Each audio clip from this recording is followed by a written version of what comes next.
As promised, we're now going to be hearing more about the state of play in the Equatorial Guinean landscape. Before going into an expert panel that's going to unpick all of the details, we first have a keynote address that has been sent by the Minister of Mines, who unfortunately couldn't be with us here in person, but did take the time to record some thoughts. His Excellency Antonio Oburu Ondo will be hearing from him now before moving on to our panel. So I'd ask our technical team to launch that message before I'll be back with you shortly. Ladies and gentlemen, it is an honor to stand before you today at Africa Energy Week 2024, an essential event that brings together thought leaders, innovators, and stakeholders dedicated to advancing the energy sector across our beautiful continent. The great success of this event in 2023 here in Cape Town, South Africa, which was attended by more than 5,200 delegates, is to exceed this year 2024. I would say this is the energy event. I would like to extend my heartfelt congratulations to all the partners, sponsors, and delegates who are making this event another success not to be missed, and for your tireless efforts in enabling engagement with Africa and beyond. Needless to say, with Equatorial Guinea, which has been dedicated a special platform within this magnificent event, which is Invest in Equatorial Guinea. Thank you very much. This year's theme emphasizes the critical role of energy growth in driving sustainable development, economic growth in Africa, solutions to many challenges in Africa's energy landscape in today's energy transition dynamics. As we gather here in Cape Town, I want to dedicate a special mention to the IOCs currently involved in the upstream operations and partnerships in Equatorial Guinea, namely Chevron, Antlet Global, Marathon, Africa Oil Corporation, Valco, Cosmos Energy, Glencore, and so on, for their continuing trust to conduct their investments in Equatorial Guinea. Another special mention to the IOCs currently in different stages to de-risk their planned drilling campaigns, as well as the IOCs that are currently engaging in successful drilling campaigns in Equatorial Guinea. Although we celebrate altogether our past achievements, the trust that all these companies place in this great nation of Equatorial Guinea, it's a reasonable manifestation and a reality that evidence pragmatism in relation to the opportunities that lay ahead. Opportunities in Equatorial Guinea. There is a lot of confidence in our invitation to prospective IOCs and investors to join us to invest in new opportunities in the Equatorial Guinea oil and gas sector. We are confident that business people are used to prioritizing pragmatism and realism as well as facts during the assessment processes. The race of competitiveness is one that Equatorial Guinea has embarked on to allow more enabling environments to drive a more secure energy growth in this country that should improve the living standards of our people as well as your company's financial achievements. I want to say this. During the Africa Energy Week 2023, I was delivering an important message from my government. This was about the reform of our fiscal regime to make it more competitive. We can proudly say the process started via a dialogue between the investors community and the people of Equatorial Guinea. The fiscal regime update is today a reality.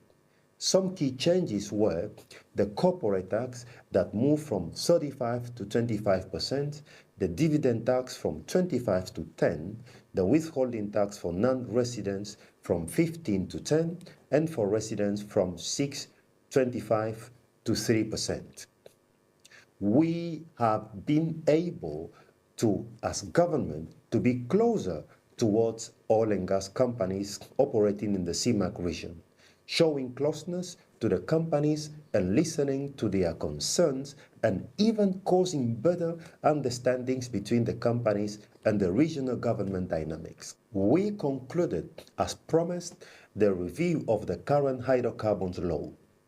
The revised law will soon go through a scrutiny of a top-notch international consultant for optimization purposes. All this is real and relevant for pragmatic business decision-making, opportunities assessment, ultimately investment decisions in favor of Equatorial Guinea. Together, we can harness Equatorial Guinea's rich energy resources to create long-lasting impact, keep improving communities, and drive opportunities for all, for investors and for the people. We aiming at hanging the sold-out signs on the door in the next 2 to 3 years in relation to the oil blocks under Hepetro, our state oil company. We aiming at attracting investors for the recently signed Gulf of Guinea gas pipeline project between Equatorial Guinea and Nigeria.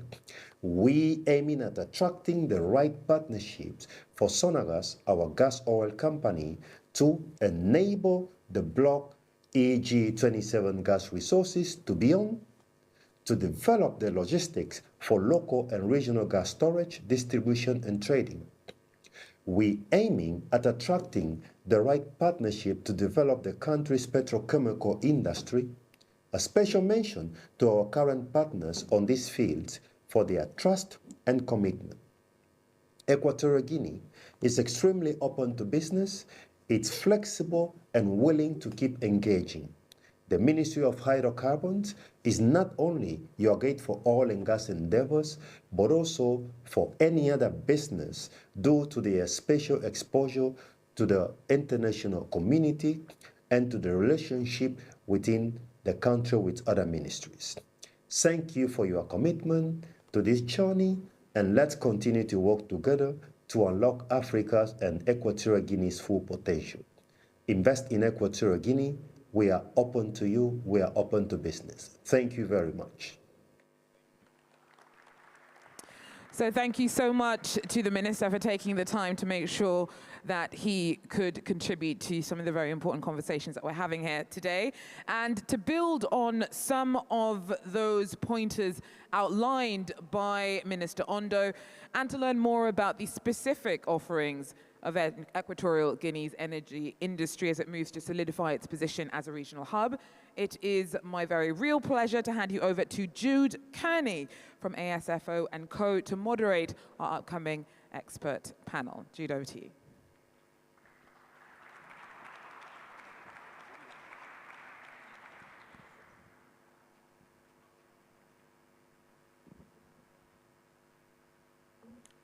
Is this on? Yeah, sure. Good morning. This seems less like a panel discussion than an old reunion.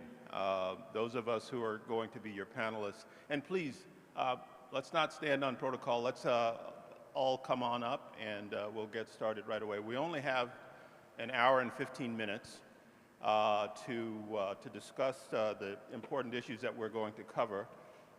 And so we're going to try and be as efficient as possible. But the point I was making is that I have personally worked with this whole panel over the years, and we need one more chair. Pablo, you can't sit on my lap. I'm gonna sit. I have personally worked with each of the panelists at some point in my career in Equatorial Guinea, which started decades ago. And we all have important contributions to make towards this discussion about Equatorial Guinea's current productivity and its proposed continued and expanded productivity going forward. I can tell you from a very personal standpoint that I have seen the benefits of working in the EG market. It has been one that has been extremely open and extremely enabling. And I think that those of you who are considering entering that market or partnering with those who have entered that market will find it to be quite worthwhile. So without further ado, let me just quickly introduce myself a bit more. I am Jude Kearney. I'm the managing partner of ASAFO & Co., a global international Africa-focused law firm. I also happen to be the chairman of an advisory committee advising the U.S. Export-Import Bank, and I'm also on the board of the Africa Energy Chamber, the sponsors of this event. I have been working on the Africa continent since 1996 when I left the U.S. government, the U.S. Department of Commerce, and have never looked back. In fact, all of my work, despite the fact that I sit in Washington, D.C., all of my work is in and related to Africa. So this is not just an issue of every once in a while discussion. This is what I do on a daily basis. We've had a little bit of change in some of our panelists, so I'm going to ask, starting with my left, I'm going to ask Scott and then all of the others to introduce themselves, and then we're going to get to some questioning. Hello, my name is Scott Childres.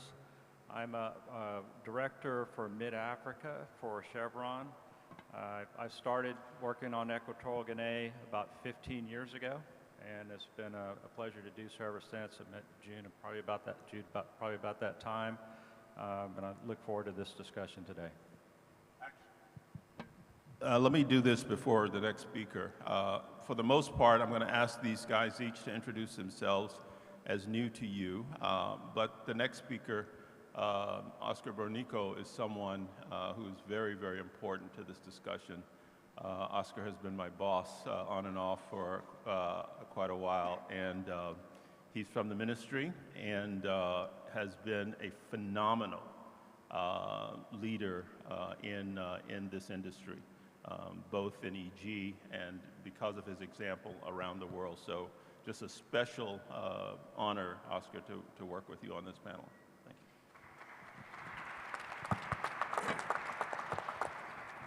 Well, thank you, Jude.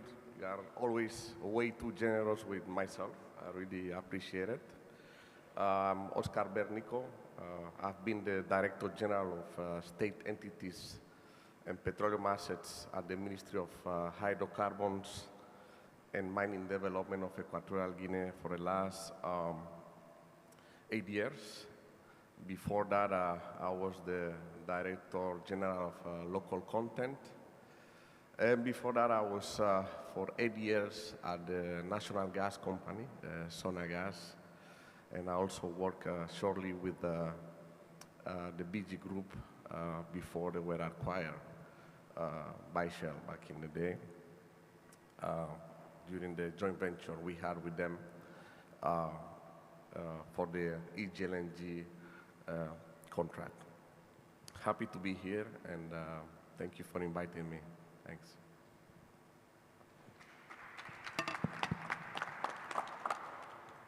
Okay, I'm Alfredo Jones, Managing Director of Alduco Engineering Services. We're a local company in Equatorial Guinea providing engineering and asset integrity management services to the oil and gas sector. We've been operating in Equatorial Guinea for the last 22 years.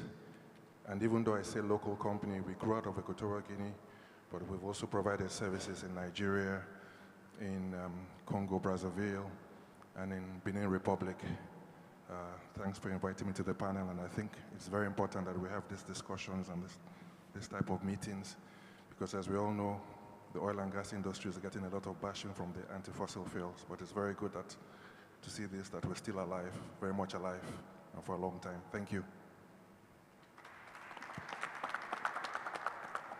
Morning, everyone. My name is Craig Knight. I'm the Chief Operating Officer of Africa Oil. Africa Oil has a long history of exploration in East Africa and more recently in West Africa. We're currently working towards growing our production base across West Africa, and we've just recently doubled our production in Nigeria, so looking forward to helping that. So, from the knowledge we've got from Nigeria, I think some of that flows across into Equatorial Guinea. We've been in the country now just over 18 months, and we're looking to find a partner on our exploration blocks there, and I think there's a really exciting future for the industry and the country as well. So you know, I think there's huge opportunities across multiple blocks in the country. So looking forward to the discussion today. Good morning. My name is Ed Obong. I currently work as the coordinating director for Nigeria's Decade of Gas program, the umbrella initiative that would attempt to close some of the key challenges around gas supply, infrastructure, demand across both Nigeria and the whole region. So a key part of that, of course, is the infrastructure that we hope can connect Nigeria and Equatorial Guinea. Before that, I worked as a managing director for Shell Nigeria Gas, the Shell company responsible for building Nigeria's local gas distribution infrastructure. So I'm basically on a secondment to government for a short stint, I hope.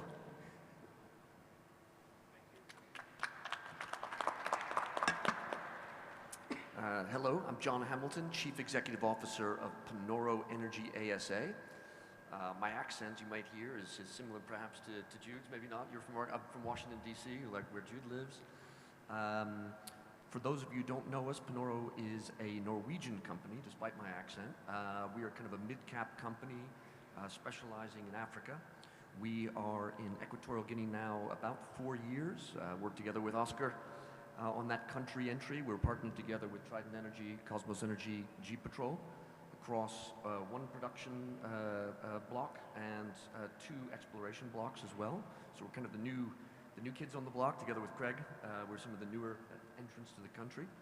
As a group, we're probably doing about 13,000 barrels a day now across the portfolio. We're also in Gabon, we're in Tunisia and South Africa. Thank you.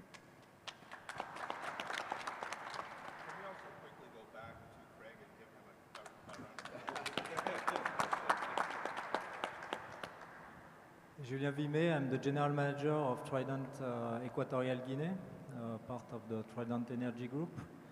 And we are operating the Block J from Bata since 2017.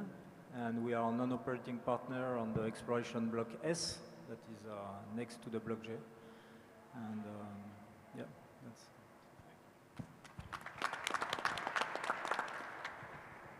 Good morning, Pablo Memba from Gmail. I'm the CEO and founder of the company. I started my journey since 1993 when I started my first business in Atlanta, Georgia. And then when I moved back home in 2010, I created a Gmail.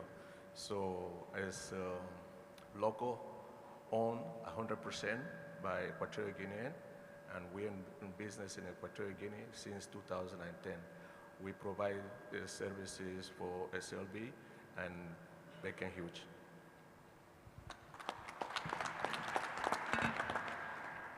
Yes, good morning all. My name is Manuel Edo. I'm the Director of Operation and Project of G-Patrol.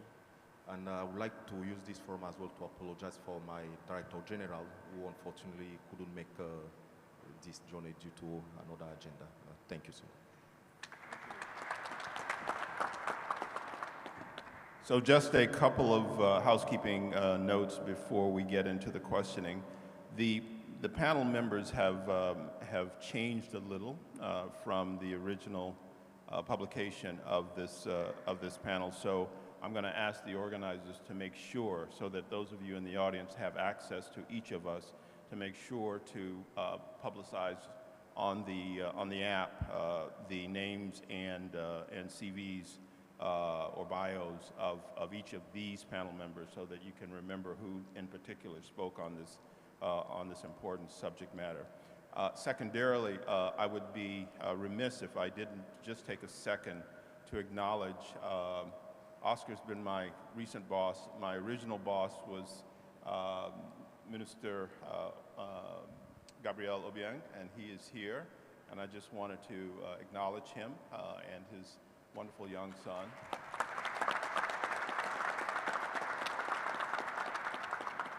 So here we are. This is I think, well-anticipated discussion.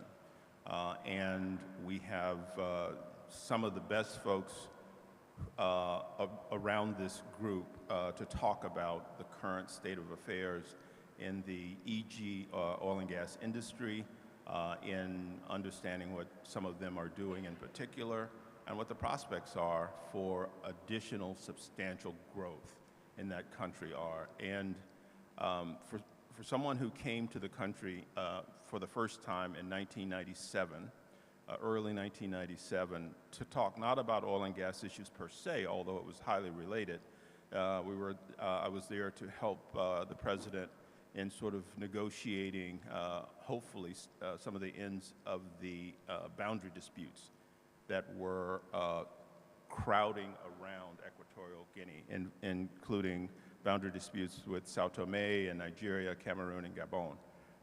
Some of those were resolved, some remain to be resolved. But my real point in talking about the year was that in 1997, Equatorial Guinea was just at the beginning of its development based on the oil and gas industry, and it quickly, to I think everyone's surprise, became a model, not just in Africa, but particularly in regards to complex gas production and gas plants and the like, and also in regards to the oil, the petroleum production, became a model around the country, around the continent, and around the world.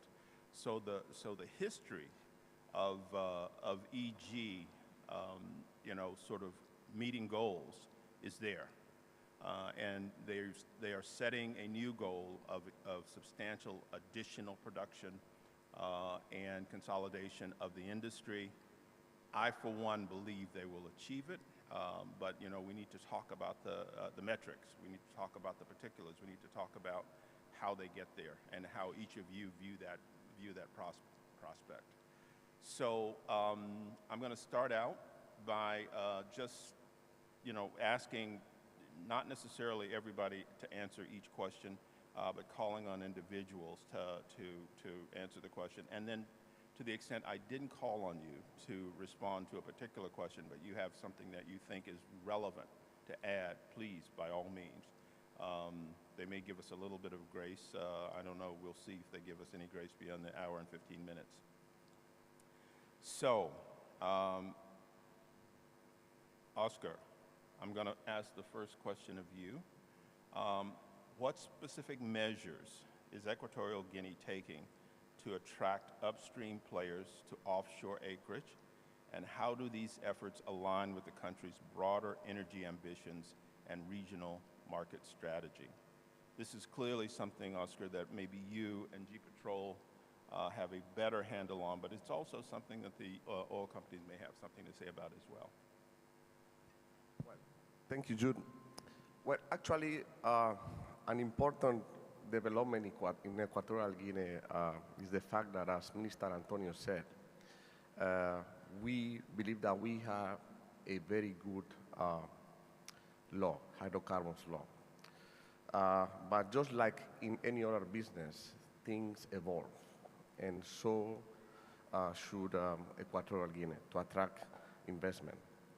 And what we are doing right now is to kind of set new terms for companies that are willing to invest in Equatorial Guinea. So you see, it's not fair to have the same terms for a company that is interested in ultra-deep water exploration compared to a company that might be interested in shallow waters. Mm-hmm. So we need to set new terms, to make sure that they feel like, we are providing some incentives for them to go ahead and sign a PSC with us. Specifically, we downgraded the corporate income tax from 35% down to 25%. The withholding taxes also are downgraded almost for 50%.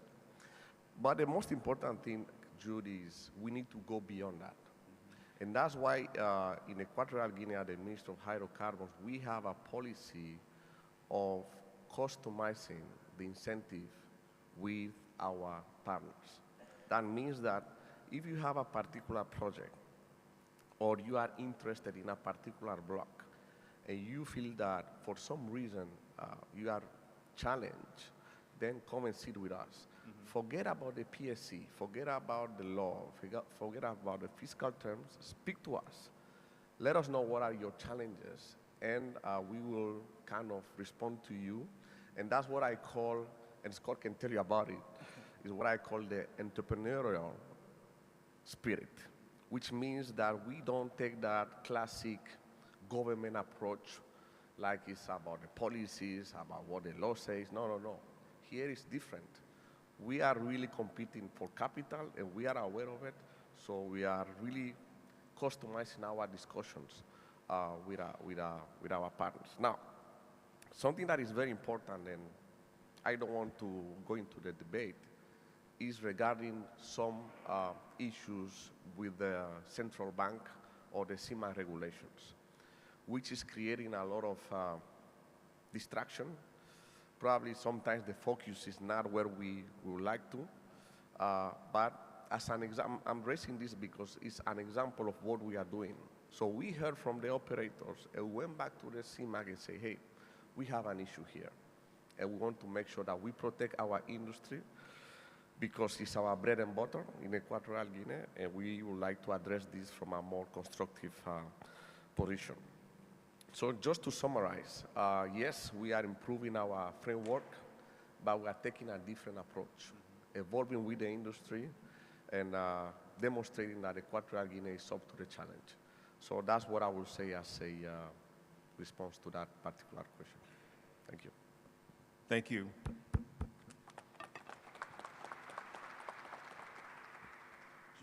I don't know if you have a different contribution to this issue, but feel free to add. And then anyone else who wants to comment on, sort of what Oscar was describing was enablement of businesses. And I personally agree because I've been there. But, if you have additional comments on that as well. Yes, thank you, Jude. Thank you, Oscar. I will base my opinion as Petrol, the national oil company, so I will not be discussing about the fiscals, but how we've been operating with our partners. What we've been doing for the past few years is to collaborate more with our partners, because in the few decades ago, Petrol was more than a silent partner, and we realized that by being silent, we cannot really achieve what the vision Petrol had to achieve. So we started to improve our collaboration with our ROCs, the communication, so that we sit together in all the projects. And this is what we did in the years back, and we are seeing a good result out of this effort we are doing with our partners. Thank you. More collaboration, more communication with our partners. This is what Petrol is doing in country right now. Thanks. Okay. Thank you very much. Jude, can I add something? Our next question, actually, I believe, certainly Oscar touched on it, and we may come back to it if we have time, and that is, what are the fiscal and regulatory changes that one expects to see in the future? Oscar, we'll put that on hold for now, unless you want to discuss it now. Okay. Next question, and this is open. What unique opportunities does Equatorial Guinea offer for the commercial investors in the oil and gas community? And that's something for all of you to comment on. And in no particular order, but Alfredo, maybe you can start. Hello? Yeah, it's working. Yeah. Okay, yeah, thanks for the question. And also to add on to what Oscar said, the government is attracting more and more investment, and the minister has spoken and Oscar has spoken about the fiscal regimes where they've reduced taxes. Okay. Apart from that, they've also simplified the process for foreign investment, for companies coming, because before it used to be very bureaucratic where you had to go through several ministries. We now have something called Ventanilla Única, which is you go to one place and you can get your company registered in the shortest possible time. Apart from that, we also have laws that protect foreign investment. And recently, they've been reinforced for the oil and gas sector. And last but not least, it's a very safe country compared to other places I've worked in. Thank you. Thank you. Craig. Yeah, I think I just want to touch back slightly on what Oscar said in his previous comments. We've actually just made an amendment to our PSC recently, and the government's been very helpful and very flexible in those discussions. So we came with a proposal, we sat down, we had a great discussion, and they've helped that push through. So, you know, I think we should thank the ministry for the support there. And then in terms of opportunities, you know, I think the production obviously is declining at the moment, but that provides an opportunity. You know, the gas plant there is there, the infrastructure is there. So for several of us on this panel, we are looking at how can we find gas in the vicinity of the LNG plant and backfill that plant for the next 15, 20, 30 years to come. So for us, you know, the rocks don't stop where the Nigeria border finishes to EG, but you know, so there's a great opportunity with the rocks, and it's now how do we unlock those opportunities and hopefully backfill the gas plant. So that's sort of where Africa Oil is focused, at least. Thanks, Craig. I just want to say, you know, I started to joke when you were first started, and I hope that Oscar didn't twist your arm to say that, but the truth of the matter is, for those who have been to Equatorial Guinea, these comments seem second nature to you, just simply because of the approach that the government has towards its investors. So thanks for that, Craig. You were going to comment? Yeah, I think from the Nigerian perspective and the work we're sort of trying to do to create connectivity across the African region. I mean, Equatorial Guinea is a critical partner on the eastern side of the Nigerian coast, where we see a significant demand opportunity for the huge gas reserves that we're trying to bring to the surface over the next 10 years. And that's, we saw that with the signing by the president of the critical MOU for the Equatorial Guinea pipeline. It's also worth sort of mentioning around the fiscals also. In Nigeria, we've seen sometimes that, Oscar, changing the law when you have a very difficult legislative structure does take some time. And there, the president has gone the route of executive orders. So between February and now, he's issued 3 critical executive orders around gas. An executive order for onshore gas development, one for shallow water gas development, and recently in August, one for deep water gas development, which basically improve the rate of returns for both existing gas projects and new gas projects. So something I'll probably share the gazettes with you to sort of look at, but don't make Equatorial Guinea more attractive in terms of those fiscals. Yeah, but I think it's really exciting to see this cross-collaboration in Africa. Of course, in the West, we've sort of already made significant moves with the West African gas pipeline. And we're then trying to reach Morocco via the AKK and then cross the line up north. But the real focus is if you can create the interconnecting demand, then it makes a lot more sense for upstream investors to put in the money now and provide those gas molecules for the region. John? Thank you. In terms of the opportunity set that it attracts a company, a mid-cap company like Panoro, I'll probably echo what Craig has talked about, which is we look at a country which has still got so much exploration to do, but one that has these world-class fields that have been produced. We work together with Trident. I think Block G has produced, since its inception, 450 million barrels or something. This STOIIP there is huge. Then you go and look at Zafiro or Alba or Asengalen. I mean, these are world-class fields. And surrounding that in reasonably shallow water, you can go into the deeper water as well if you're adventurous, but in reasonably shallow water, you just know that there's a lot more to be found there. And for a company of our size to be able to enter a market like that in our own respectful and modest way, working together with G-Patrol, who, as Manuel said, is really stepping up and increasingly a very, very active partner in the blocks together with the ministry.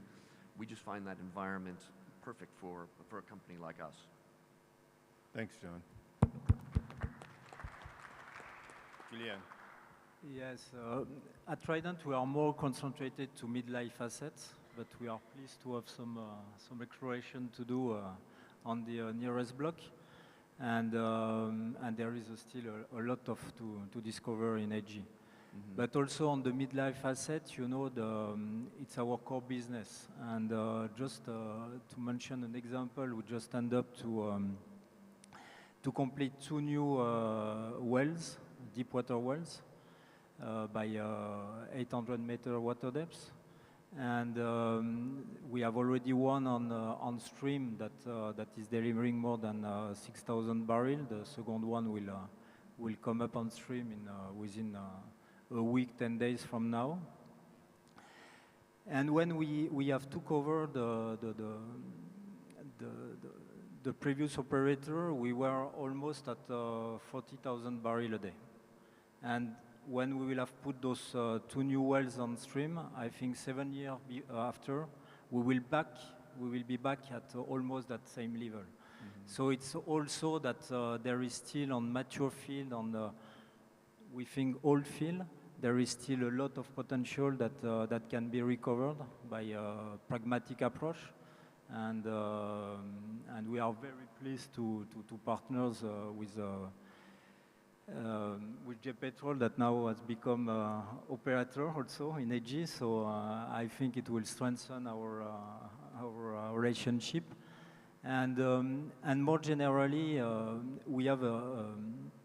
we see AG as a great opportunity because we have a transparent, direct discussion and open discussion with ministry. You know, we have some challenge. It's the source of entrepreneurship. But we can speak with them, and they are very supportive to respect contract and to help us to progress and or sort out the situation. And that gives us a very good confidence to invest on the long term. So, yeah. Thanks, Julien. Let me just quickly inject a sub-question here, because John mentioned it, and Julien, you mentioned it as well. Oscar, earlier this week, and I've forgotten in which context I heard it, earlier this week, I heard someone say about Equatorial Guinea, it is still one of the least explored jurisdictions. That was surprising. I never, focused on that issue one way or the other. First of all, that clearly speaks to great prospectivity in EG. But just to get your quick comment on the prospect of a substantial additional reserves. Well, Jude, I think that is good and bad news, in my opinion. It's bad news because at the end of the day, in this under the current environment, we don't really know what is the windfall for fossil fuels. So you don't want to be in a position where we are in 2045 and someone learns that, hey, we left behind XYZ million barrels on tap. So I think that is something that we need to acknowledge. Now, the good news is, as you said, the prospectivity is there. I think Equatorial Guinea has a very good track record. I don't know if someone said that 1 out of 3 exploration wells are positive. So that means that it's a very good prospectivity. Now, an important point that I wanted to make is today in Equatorial Guinea, we cannot gamble. We are only willing to negotiate with companies that can really deliver. Because back in the day, we gave opportunities to so-called independent companies, and they really struggle with funding. Sometimes they were just middlemen, and that we need to avoid it. So today, I think that we need to really bet on companies that can really deliver, because we want to make sure that in 20 or 30 years' time, we have that security that we really tap our resources for the benefit of the people. So I'm saying this because a lot of people will say, but these majors, sometimes they will come and they will invest, but, the costs are too high. And I say, yes, probably yes, but they deliver. And that's the most important thing. Yeah. And that's why, we want to make sure that in the coming years, we get to sign contracts with companies that are going to deliver. And that's why, as Minister Antonio said, we are putting in place a good framework, but also a policy of having a close discussion. But I would like to hear from Scott Childres, that is here, that has been in Equatorial Guinea for many years. Before Chevron, he was a Noble who has been was a player in Equatorial Guinea for a long time. So maybe he can also support us from his perspective. Thank you, Oscar. So I think, as being involved with Equatorial Guinea for the last 15 years, it's important. There's kind of some milestones that happened then. That's really the last time that significant exploration was done and commercialized. And we've been working closely with the state to figure out how to get back to where we're able to make exploration happen again. As you said, Jude, there's a lot of unexplored territory there. And so, what is it that what's the set of circumstances that need to all come together to where we can get kind of back to that? And a key thing to think about here, as we said in 2024, the price of oil is about the same as what it was 15 years ago. But the cost to operate, the cost to build is twice as much at least, or maybe even more than that. So we've been working very closely with the state to discover, the pathways that can create all the right conditions to make it come back together. And if you think about it, I kind of have a little list. You have to have the right technical talent. You need to have a secure and stable business environment. Oscar, you mentioned the regional banking requirements. In the oil and gas industry, you have to be aware of all of the phases, right? Kind of 101 is, first you need acreage, then you need to explore the acreage. You need data to do that. Then you need to develop. And most of the waters in EG are deep water. So to do that, it's going to be very capital intensive and complicated. And so you need to be able to do those developments. And then you need to be able to operate safely and reliably to deliver the cash flows to pay for the investments. And then there's a decommissioning phase. And so Chevron's involved in all of those phases right now. And the one issue we're talking about that the regional banking authority is talking about is working on that decommissioning phase. And we need to make sure that that's done according to international best practices, such that we can enable all of the other phases to happen. You have a treadmill that's happening here, and we need to load the front of the treadmill. And so we've have some good work going on there, and I think we've made some progress. We just had 2 blocks that were ratified by the state, and that was a major step forward, and we look forward to seeing what we can do with that.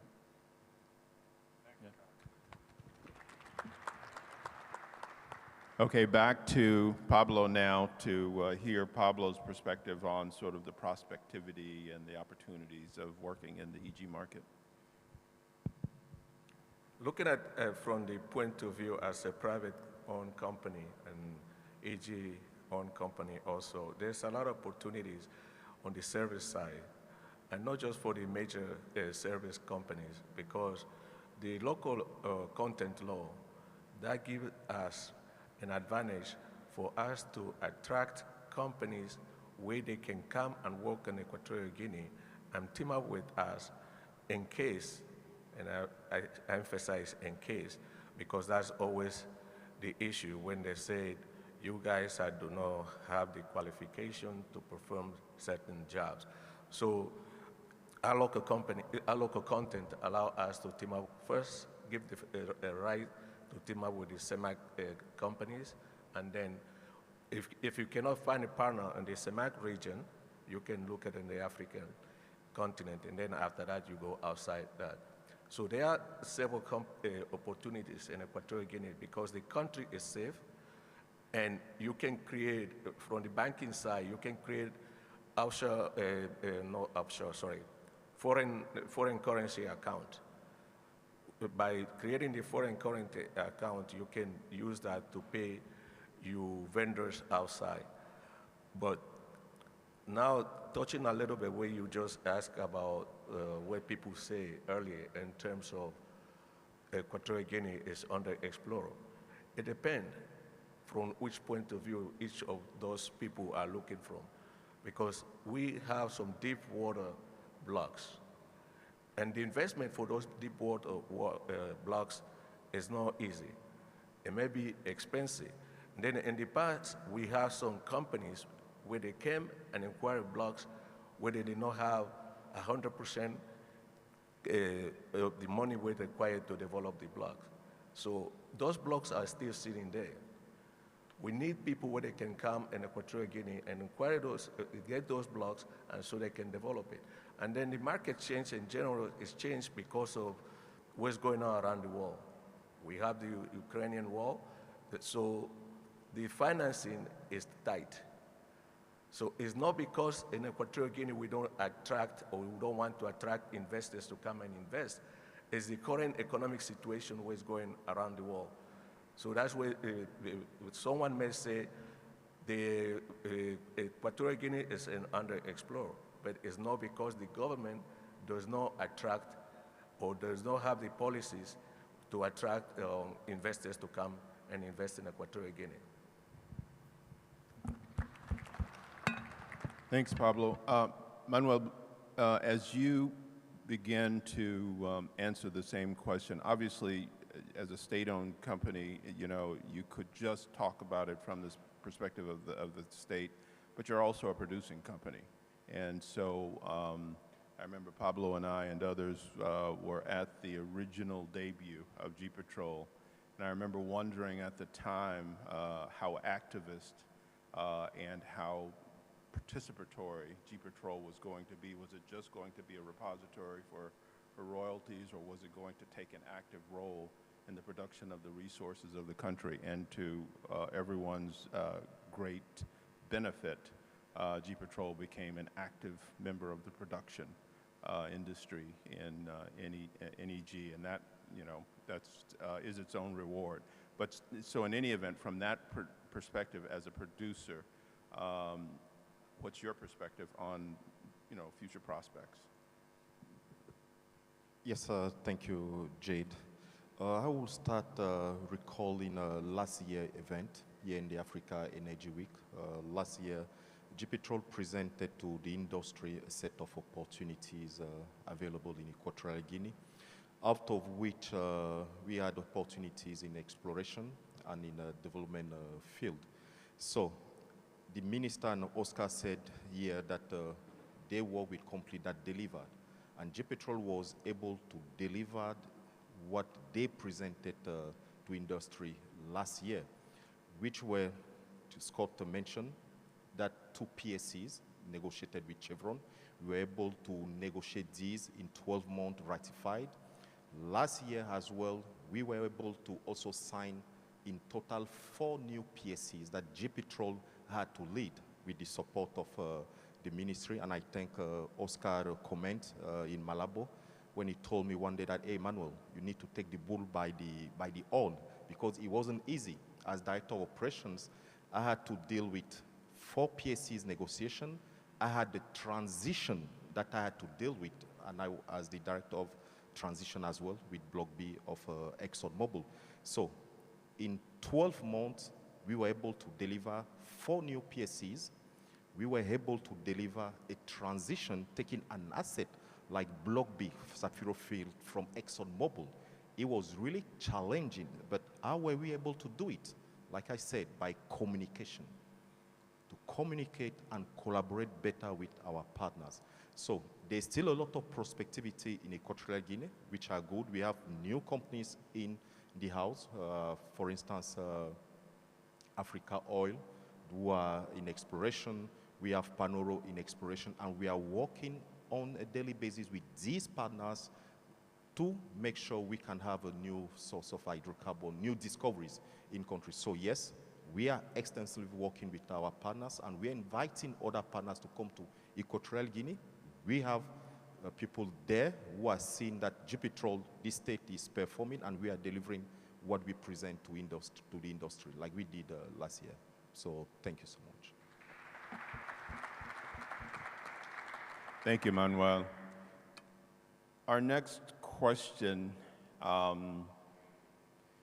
is a directed one, Scott, and so we'll leave it to you how fulsome you want to be in terms of your response to it. But it says, what does Chevron's exploration and production deal mean for reversing Equatorial Guinea's production status? How would you assess the prospectivity of blocks EG6 and EG11?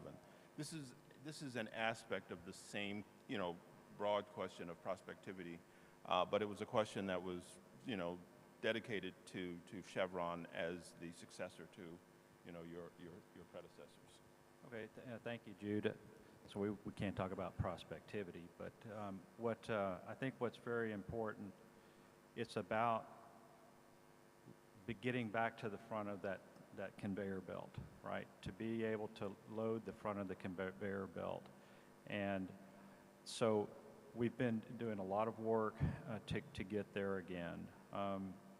I just want to recognize the efforts of the state to help to get that with Petrol, to where we're able to get a contract together that helps to make one of the key enabling elements happen here. The work that's required to do deep water development, deep water exploration, to put it all together is it's a process that has many elements to it, and they all need to line up and be successful in order to have the cash flow come out at the end. And so we've been very focused on making that happen. Establishing that competitive environment is very essential. There's always challenges coming up to that, and I think it's a continuous effort on the part of the state and a part of the companies working there, a company like Chevron, to identify those things and to partner with the stakeholders so that we're able to create a successful business. And I want to express our appreciation for the state for being able to help make that happen. One of the things that, what we do in the Gulf of Guinea here is highly technical and specialized. And so we strive for our operations to be the best in the world, and we continuously focus on developing the people to lead that success. In Equatorial Guinea, we've been there since the beginning as a non-operated partner in the Alba field, and then we've been operating there since 2008. And our staff there has continued to develop over time. Over 90% of our people there are Equatorial-Guinean, and they delivered an outstanding track record of safety and reliability, and it's something that we're very proud of. And we want to build upon that, to build the industry. A lot of the folks that have started with us are working for different companies now, and building those companies and growing the industry that way. And what we really look forward to is kind of that next part of the front of this conveyor belt so that we can renew. It has been 15 years, and if you don't make discoveries, then the production will decline off. I think a key element, we mentioned the challenge. The price of oil is the same, it costs twice as much. So we have to be innovative in how we do things. Using existing infrastructure is a really key element, and there is infrastructure. And so our ability to use that and leverage it, taking good care of the infrastructure that's there is very key. I see that happening, and it's something that's a key element to integrity management and making sure that things stay safe as you take care of the equipment. Don't let it fall apart. So I think that's been I think you can see that around the industry there, and a lot of the operations there. Certainly in our operations, we make sure that that's key. I just want to reiterate Chevron's commitment to continue to build strong environments to work in, to contribute to the communities. We contribute to the Bioko Island Malaria Elimination Project. It's something that we've been doing for 20 years with our partner Marathon and the government, the state, the Ministry of Health. It's been a very satisfying thing to see how that's moved forward over these years, and we look forward to continuing that. So thank you, Jude. Craig. Thanks, Scott, for sharing some of those insights. I think, you know, you mentioned about the infrastructure, but from Africa Oil's perspective, we're excited to have Chevron increasing their activity, and I know others are, obviously Trident drilling at the moment, Panoro as well, so everyone's active, and I think, you know, growing the industry in the country is really important, because from a cost perspective, the more we can do, the better the country gets at delivering results. So costs will come down, and I think partnering across the industry with all our peers will also help, you know, increase those opportunities for cost reductions. I think, you know, there's a couple of other things we've spoken about. Data provision. You know, the government's been very forward in providing data to us, and that's really helping our exploration activities. And from a prospectivity point of view, I think we see multi-TCF gas prospects in our blocks near Punta Europa, and we see potentially more than billion-barrel oil prospects in our block EG-18. So, you know, I think there's a huge amount of prospectivity, and hopefully Chevron has similar size or, you know, great opportunities like that. And I know, John, we've worked together with you guys a bit as well, so there's opportunities out there of significant volume within the country. Yeah, thanks. As we leave this sort of aspect of, you know, attractiveness and prospectivity and the like, this is more a comment than a question, Scott, but, you know, we don't necessarily believe everything we read, but I remember as the deal between Chevron and Noble was being announced, I think Chevron decided on some of Noble's assets that it was interested in and some that they were not. And I remember thinking that there was some positive commentary about Equatorial Guinea and Chevron's decision that it would pursue its assets in Equatorial Guinea. So that's a comment from me, but I don't know if you want to add to it. Yes, Scott. Clearly, I think, you know, Equatorial Guinea is a hidden jewel, right? And I think Chevron recognizes that the opportunity that's there. One of the other, you know, aspects is the cross-border opportunities that we've, you know, with these discoveries that were made in blocks O and I in 2007 and 8, there was two that were made that were across the border with Cameroon, and so there's been a lot of work going on there. There's a piece of value to be had, and it will be very beneficial to both states to bring that forward. And there's been a lot of work there. We've been working on it for 15 years, so we think that that will happen, and it helps to use infrastructure that's on both sides of the border. And these, you know, these pieces are things that Chevron looks at and sees and says, yes, this contributes to our business. There's also a very kind of interesting aspect, just the quality of the business and the quality of our employees, the quality of being able to work there is very high, and it's recognized in Chevron's portfolio as being a nice place to visit. Thanks. Yeah. Oscar, Scott was just talking about the Yo-Yolanda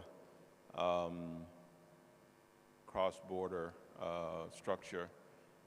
Does Equatorial Guinea have an advantage in regards to its ability to talk about successful negotiation around the issue of cross-border structures. I mean, I'm aware personally of your earlier success with Nigeria, and now your what looks like some success with Cameroon. But do you view that as an advantage? Yeah, thank you, Jude. Yes, actually, we are really grateful because even President Obiang himself is pushing for what we call a regional cooperation. Last year, we ratified the bilateral treaty with Cameroon, which is a G2G agreement that would allow projects like the Yolanda field with Chevron to happen. This summer, we ratified the bilateral treaty with Nigeria, which will allow, gas from the Nigerian state to be monetized in Equatorial Guinea. And very recently, during the Russia-Africa summit, President Obiang also promoted the Central Africa pipeline system, which is a major project that is being led by former Minister Gabriel. And this really proves that not everything is going to come from the outside. So we have also an opportunity in the region to cooperate and also enhance projects that is out of the interest of not only Equatorial Guinea, but Nigeria, Cameroon, who knows, Gabon, or even Sao Tome. So we believe that this is something that really will bring a lot of investment and even revive the oil and gas industry in Equatorial Guinea. As you know, we are promoting the Gas Mega Hub, which is an initiative that is set to attract investment in Equatorial Guinea to develop gas monetization. We did oil and gas, you were involved, which was considered as the first phase. Very recently, we did a phase 2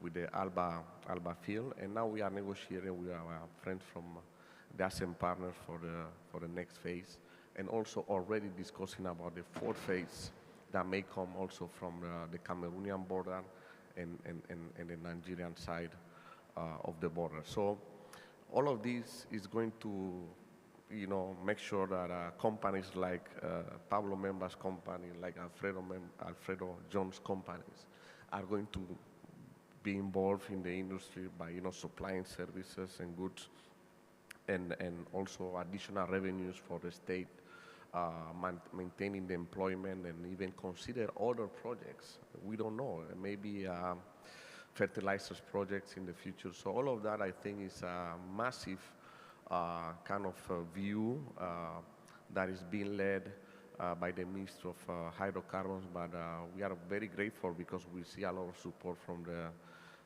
the senior government officer, which is really good news. Thank you.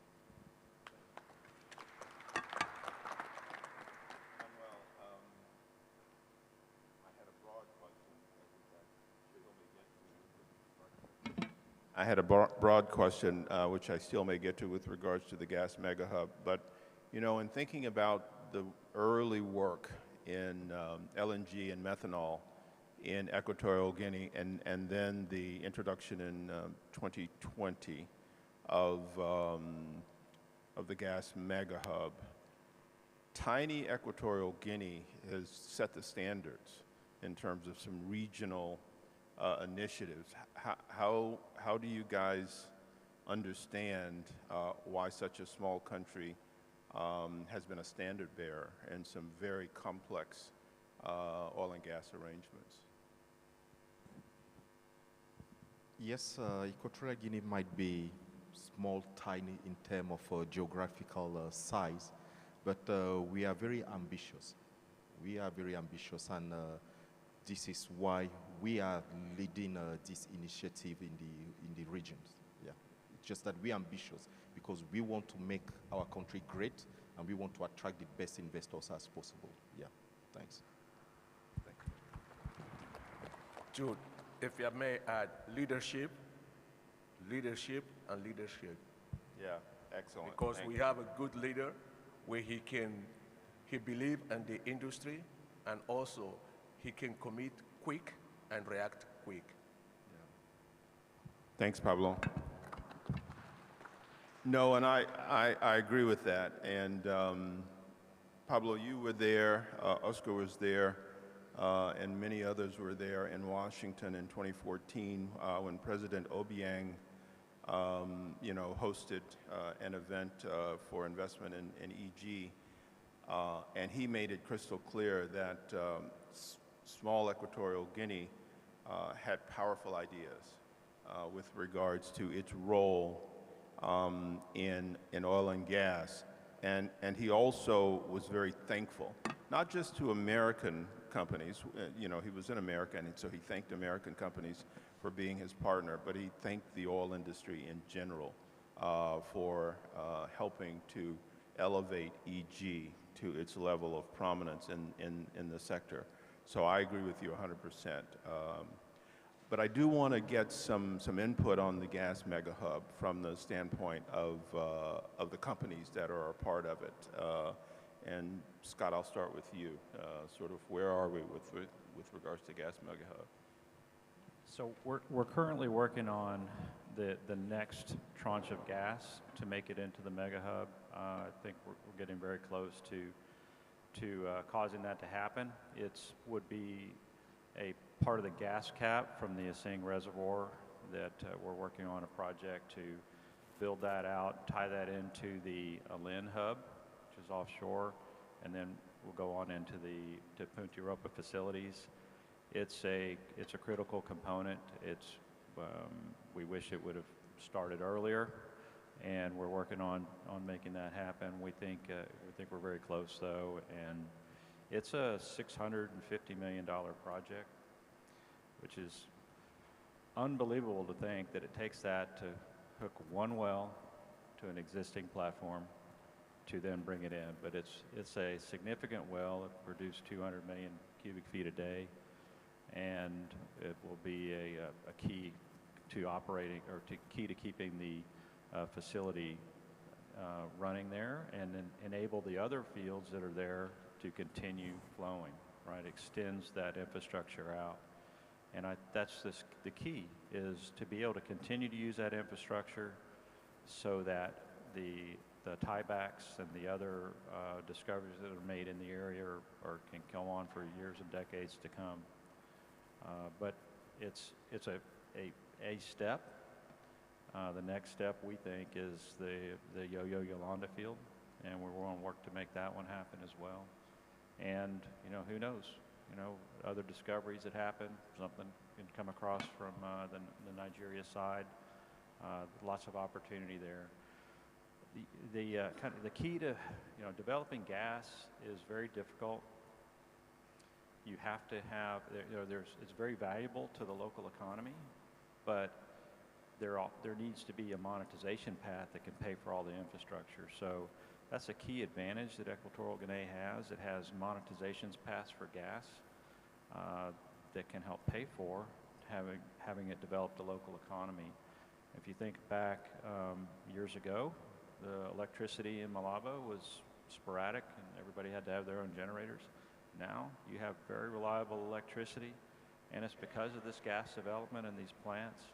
And but there needs to be continuation of that, and that's one of I think the keys to this industry is not just about making a return for a shareholder of a corporation. It's about how do you develop the resource for the benefit of all of the stakeholders, and how do you grow industry, grow a country, grow quality of life for the people in the region. So I think that's the kind of the theme of the mega hub, right? Is that you're using something to continue to grow off of, and to make it beneficial to all stakeholders. So I know that we're happy to be part of that, and look forward to continuing to make it happen to the best of our ability to partner with the state and all of the stakeholders, and also to develop our employees. Our employees are doing a fantastic job there, and to continue to grow them to where all of that part of the benefit to society just keeps getting bigger. So. So we're going to turn from the broad to some of the more local. There are a couple of points that weren't on our original set of questions, but I think are important to illustrate the uniqueness of Equatorial Guinea. I'd like to talk a little bit about CSR, corporate social responsibility, and sort of how that's evolving from the standpoint of the companies, as well as get sort of an update on local content. Pablo mentioned it earlier, what some of the regulations are, what some of the authorizations are in terms of what you're able to do in order to meet your local content requirements. But just starting with CSR, and what Scott was just saying about electrification reminded me that very early on, some of the oil companies funded some of the local electrification for the benefit, especially in Malabo and some other places. So that was an early indication to me of CSR. But so what's the sort of, are there any high points that any of you have with regards to your own CSR commitments to Equatorial Guinea? John, I'll start with you, or Julien. Maybe I can speak on that. We are very active on CSR in Trident, along with our partners. There is a program that is decided with the government. For example, the water wells that was one of the very interesting one, and addressing a big problematic in AG, and it was spread not only in Malabo but all across the country. So it was one of the important. And as a company, we even extend that program to other projects, because we think that it's very important to develop the partnership we have with communities where we operate. And we have program with fishermen, we have program with nurses, we have extensive program with school to build a comprehensive access to IT solution and to develop them. So it's part of our DNA, and also it's on the local content. I think it's developing very well. We are very active in Trident with that. When we take over, there was only 30% national in the company, and now we are at less than 30% international in the company over 7 years, which is it's a big step, because it's not only we are not only training people at technician level. We are training people at engineering level. We have more than half of the staff at top manager level that are national. We lose one of our good manager recently, being general manager of Geopetrol. We are very happy with him, but it's also demonstrate our capability to build top managers. And within 7 years, it's quite short. When you know that in the industry you need 5 to 10 years to train just an engineer, we are very active. We are investing. They are participating in. We are sending them international school. We use our other subsidiary, for example, in Brazil, to send people in Brazil for 1-2 years to be trained there, and then they're back. We recently sent one of our manager in Congo, so we start to internationalize national people in AG. So yeah, it's and for service company, I would like to take a very good example that we are proud of. You know, we often speak that development, exploration is costly. But operating a midlife asset is also costly, because you need to maintain a very healthy infrastructure that is aging. You need to adapt it. At the early stage, you are not producing so much water, but then you have to inject more water. You have to trade that. And recently, we have undergone a very large program following the extension of the license to 2040, is to extend the life of the FPSO by 15 years. Okay. And we have done all the inspection of the tanks in the FPSO with a local company, with 100% local content, and with no LTI, over more than 18 months, of job. So it's a very great achievement. It demonstrates that we can build with service company in AG, and this is a point that we were struggling to get to develop the offer for service company, because it's sometimes we only focus on IOC operating company, but to be able to deliver, we need all that service company to support the development. And so I think it's going the very good way in AG, and I see a bright future on that. Thanks, Julien. I realize as you were talking that I'm giving all of you guys an opportunity to really impress the government of how good citizens you are, but that's a great report. Thanks, Julien, very much. John. Can I come in, Jude? Well, I would echo everything that Julien said. I think Trident are doing an excellent job on behalf of the joint venture, which is G-Petrol, ourselves, and Cosmos Energy. And I'd encourage anybody that's really interested in that topic to look at what Trident put out in the public domain. You can also see it echoed in our own sustainability reporting. It's really, I think, an excellent example of the way this operating group, led by Trident, is looking at CSR. Again, we're a slightly newer company. We do operate one block. What I would say is that from a CSR perspective, is an excellent alignment, I think, in terms of, we're a Norwegian public company. We are set very high standards by our stakeholders in terms of the way that we address our stakeholders in country and our CSR efforts. And that is always echoed when we get into conversation with the ministry about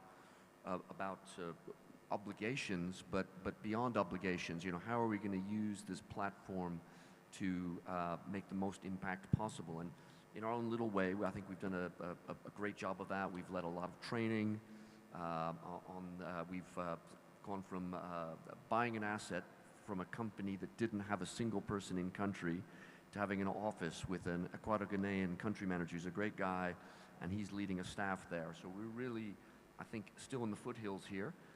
But I think we're doing a good job, and I think that alignment with the ministry and the other stakeholders, I think, is absolutely critical. And again, I think from what I observe from most of the companies operating in the country, I think the ministry has made sure that we're all kind of on the same page on that. And so I think it's going well.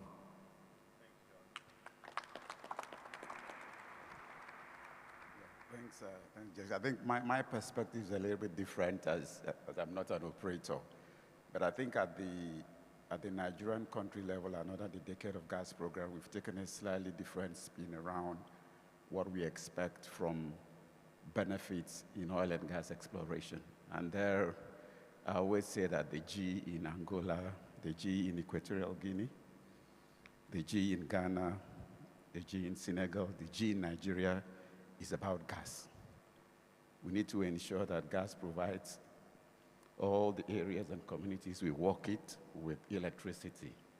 We need to ensure that the women and the rural areas use gas for cooking. In Nigeria, we've had a long history of oil production, over 60 years. And what we really realized is that it is gas that would create that deep impact on the communities that we operate. And that's, for me, is the challenge. I say to my brother, ensure that the synergies that exist within Equatorial Guinea's gas is actually used to develop the country, and do what you need to do to ensure that people build the right capability to work within the oil and gas sector. Thank you. Thanks, Mr. Ubong. Yeah. So, Craig, obviously you are a relatively new entrant, so you don't have a mature story to tell yet in regards to your aspirations. But what's your sort of outlook in terms of CSR and local content? Yeah, so from Africa Oil's point of view, we have an objective to provide clean energy, provide education, and support health. That's sort of the areas that we focus on. And you know, we are still feeling our way, definitely, in terms of our support in Equatorial Guinea, but we have actually just completed a school with our partners, G-Patrol, and the ministry. So that was inaugurated just for the start of this school year a couple of months ago. We're just embarking on our second project, and also training. We're working with the ministry and G-Patrol to help them with their training. From a local content perspective, you know, we're country managers just sitting over here, actually. You know, I think it's critical for us to have local staff. So we've opened an office. We have only 2 local staff right now, but you know, that will hopefully grow. We hopefully can be in the country long term. We make some discoveries and be there for the future of the country. And it's really important to me personally that we make sure that we develop the capability in-house, in-country. So, you know, I think it's an exciting future for us in the country. But as I said, we are just starting to feel our way and explore that aspect of interaction, and obviously the ministry supporting us in that as well. Thanks. So Alfredo, from the standpoint of the local, how do you sort of see the evolution of local content and CSR from the standpoint of the outside investors? Okay, I think I've got a lot of experience because I've been in the business for 22 years in Equatorial Guinea. The CSR and the local content kind of overlap sometimes. Let me just go back a little bit. When I started in the industry in Equatorial Guinea, it was very difficult for us because for the international companies, we didn't have that capabilities. We didn't have local companies, and a lot of the locals in the industry were very new. But now, I guess the success of Equatorial Guinea is owed to several things. One of them is, well, I'll go through a few points. Visionary leadership, legislation that has been friendly to foreign investment, especially the oil and gas industry, investment by the international oil companies, which we're very grateful for. And as Scott said, the quality of the local employees, and that's thanks to, you know, the IOCs and the independents and Trident as well. Julien, thanks a lot. You've trained a lot of guys who've moved on. Some of them are in government, you know. And so from where we're coming from and to where we are, as I said, when I started, we were 0. But now we can count like 50% of the country managers are local. There's one there, and there's another one, you know. So we've come a long way, you know. So I think initially, local companies were doing stuff like, you know, manpower, supplying cooks and all that, but we've come a long way. We're now involved across the value chain, you know, from engineering to asset life extension, you know, to drilling. And so it's thanks to us, again, visionary leadership, contributions of the IOCs, and a dedicated, young, and dynamic local workforce. So I think, as I said, that's been why we've been successful, and we keep on counting on the support of the IOCs and the international companies and the independents to take it to the next level. Thank you. Thank you. So, Oscar, before I hand it over to you, because we've run out of time, to just make a last few comments, I also want to just thank Minister Antonio for his opening remarks, because they were expansive, but they were also very specific with regards to where he believes the industry is now and can be in the future. So, Minister, I know you're not here, but if you hear these words, we are quite grateful to you for your opening comments. Having said that, Oscar, I believe that, you know, we have covered a lot of ground in this conversation.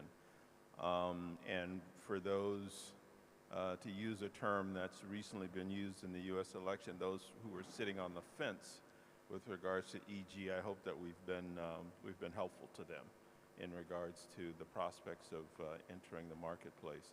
Any last comments from you on behalf of the government as to the near-term future? Well, thank you, Jude. Just first comment is regarding CSR and local content, because I have a little bit of a passion there. Regarding CSR, my personal experience when I was local content director is something that needs to be planned with no rush. CSR needs to be sustainable. And I can give you an example, and I hope it helps to the operators. When I was a local content director, we planified and we built a park in one of the neighborhoods in Malabo. And not a long time ago, I was just having a ride with my car, and I passed by the park, and it was completely, not maintained, not very well kept. So that is a lesson learned. We did good, but probably, we did not focus on how that is going to be sustained. Maybe we could have done things in a better manner, discuss with the local community, how can we help you to sustain, maintain the park, making sure that the kids will come and play here in a safe environment. So that is a lesson learned. But whatever is very well planified in CSR makes sense. Today, if you go to any of the schools where computers and resources were delivered, they are still there. Working perfectly, you go there and it's a completely success story.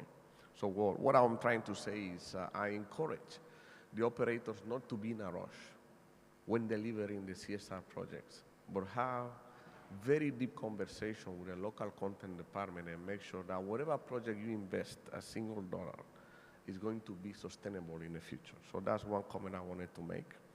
And regarding local content, I want to say that he's right, and we need to differentiate. My opinion is the operators always have like the classic speech. We support local content, we do this, we do that. But if they are not challenged, it's going to be a speech. And that's why, we challenge the operators and we achieve some of the goals. But to be honest, I think we still have a lot of room to improve. But it doesn't mean that that improvement should only come from the operators. It should also come from the local companies. So I challenge both parties because clearly the state is not willing to see any issues with asset integrity or accidents or whatever it is. So that's probably my 2 comments around that. And just to summarize, thank you, Jude, for leading this in such a professional manner, and of course, the operators here, the national oil company. I encourage operators who have discussions with them, with G Petrol. They are really big boys in Equatorial Guinea, I promise. And then I hope to be here next year, and if not, well, thank you for having me today. Thank you. So with that, audience, thank you all for your attention and for your attendance, and we will see everyone next year. Thank you.